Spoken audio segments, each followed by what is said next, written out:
আজকে বানাচ্ছি কচু পাতার একটা নতুন রেসিপি, নতুন একটা তরকারি। তো কী কী মশলা লাগছে দেখিয়ে দিই। এখানে আছে কাঁচা লঙ্কা, রসুন বাটা একসঙ্গে, আর এখানে আছে একটা টমেটো, আর আছে এখানে জিরে, ধনে, আদা একসঙ্গে বাটা। আর আমি এখানে নিয়ে নিয়েছি 100 মুসুরির ডাল, 100 ছোলার ডাল, এটা ভিজানো। এখানে নিয়েছি 100 গ্রাম মটর ডাল, 100 গ্রাম মসুর ডাল, এটা ভিজিয়ে আমি বেটে নিয়েছি, মিক্সিতে পেস্ট করে নিয়েছি। কচু পাতাগুলো আমি ভালো করে ধুয়ে নিয়েছি। এবারে ডাঁটাগুলো কেটে বাদ দিয়ে দেব, সব এক এক করে কেটে ডাঁটাগুলো বাদ দিয়ে দেব, শুধু পাতাটা নেব।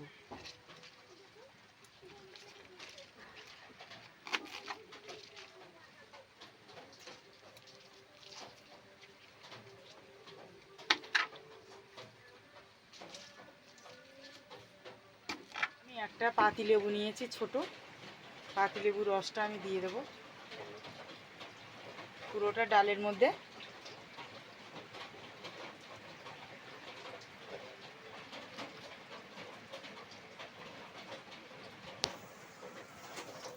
আমি ডালের মধ্যে দিয়ে দেব 2 চামচ আদা ধনে বাটা, জিরে ধনে আদা একসঙ্গে বাটা, আর দিয়ে দেবো কাঁচা লঙ্কা রসুন একসঙ্গে বাটা,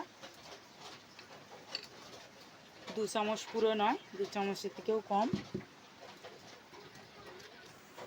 আর দিয়ে দেবো একটু হলুদ,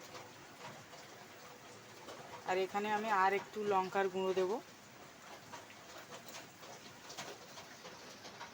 একটু ঝাল ঝাল হবে। আর দিয়ে দেবো পরিমাণ মতো লবণ, দিয়ে আমি একটু একটা চামচ দিয়ে ভালো করে মাখিয়ে নেব, কেননা লঙ্কা আছে তো, ঝালটা আছে, হাতে লেগে যাবে। পাতাগুলো এইভাবে খুলে নেব, নিয়ে এর মধ্যে দিয়ে দেবো, হাতে করে নেব এই ডাল বাটাটা। ডালে যে সব মশলাগুলো মাখিয়ে নিয়েছি ওটা পুরোটা এইভাবে দেব, এই দিকটা এইভাবে ঘুরিয়ে নেব লাগানোর পরে।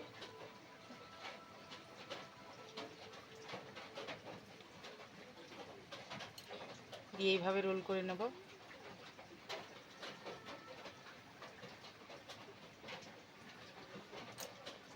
এখানে আর একটু দিয়ে দেব,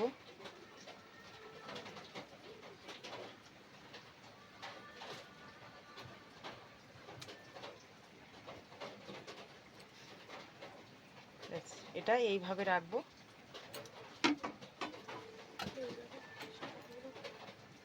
এইভাবে বাকি সব পাতাগুলো এইভাবে ডালগুলো ভরে নেব। পাতাটা আমি উল্টো দিকেও করে নিয়েছি।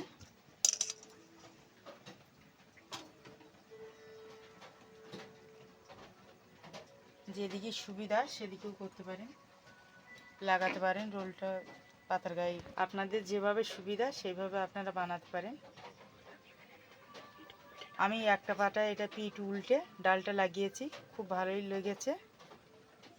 এরকমভাবে রোল করে নিয়েছি, সব রোলগুলো হয়ে গেছে। এবার কড়াইটা বসিয়েছি, কড়াইয়ের মধ্যে এরকম একটা নিয়েছি, জালি নিয়েছি। এবার বসিয়ে দেবো এরকম একটা গামলি, ছিদ্র গামলি। এবার আমি দিয়ে দেবো কিছুটা পরিমাণ জল, এখানে যে কোনো জল।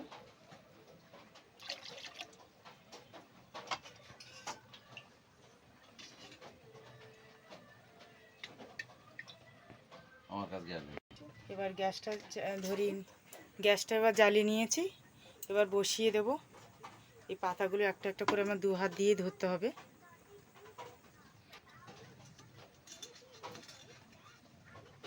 যেমন সুবিধা, থালার মধ্যেও হলে সুবিধা হবে। গামলিটা আছে তো এখানে এরকমভাবেই দেব।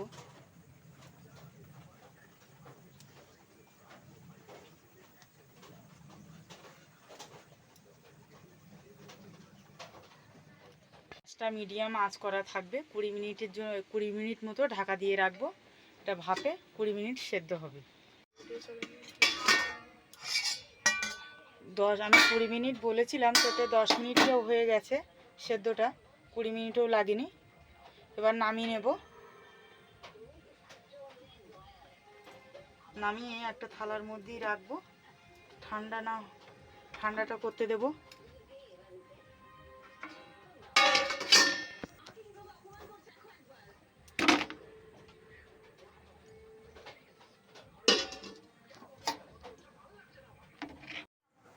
এইভাবে পিস পিস করে কেটে নেব।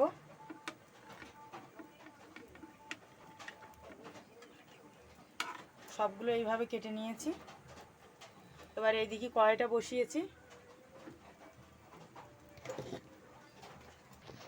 এবার কড়াইটা গরম হয়ে গেছে। এবার তেল দিয়ে দেব, সর্ষের তেল। খুব বেশি দেব না তেল, ভালো করে কড়াইটা গরম করে নেব।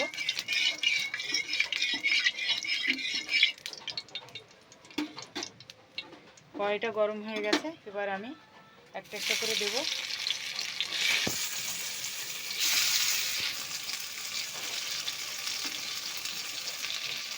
এক পিঠ ভাজা হয়ে গেছে, এবার উল্টে দেবো একটা একটা করে। এরকম একটু লাল লাল হবে ভাজাগুলো।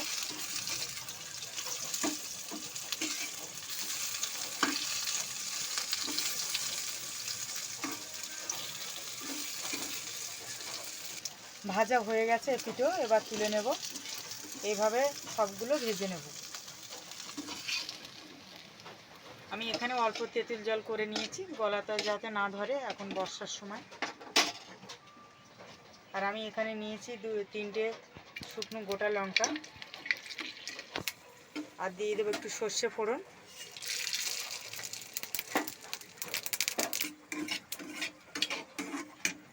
এবার আমি এখানে দিয়ে দেবো একটু কাঁচা লঙ্কা বাটা 1 চামচ।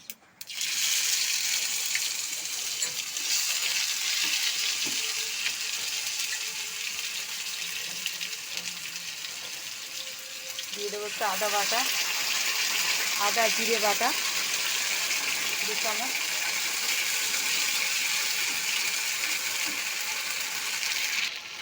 দিয়ে দেবো লবণ, একটু হলুদ। আর আমি এখানে টমেটোটা ব্যবহার করছি না, তেঁতুলটা ব্যবহার করছি বলে রান্নায়। আর আমি এখানে দিয়ে দেবো একটু সর্ষে বাটা, অল্প একটু।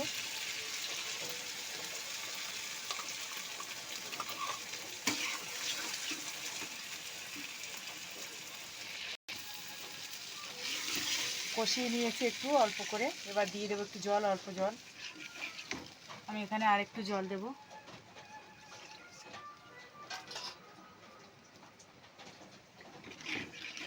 গ্যাসটা এবার বাড়িয়ে দেবো, আমি আরেকটু জল দিয়ে দেবো।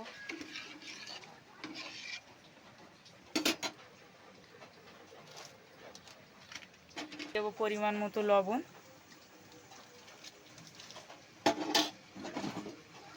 আর আমি দিয়ে দেবো এবার তেঁতুলির জলটা।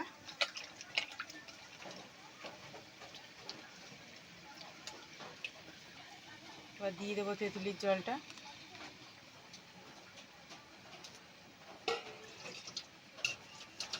ফুটে গেলে, এবার ঝোলটা ফুটে গেলে তারপর বড়াগুলো দিয়ে দেবো। ভেজে রাখা বড়াগুলো দিয়ে দেবো। ঝোলটা ফুটে গেছে।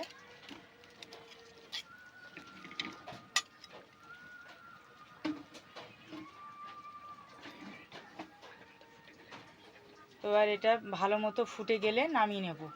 এবার রান্নাটা হয়ে গেছে, এবার ঢেলে নেব। রান্নাটা রেডি।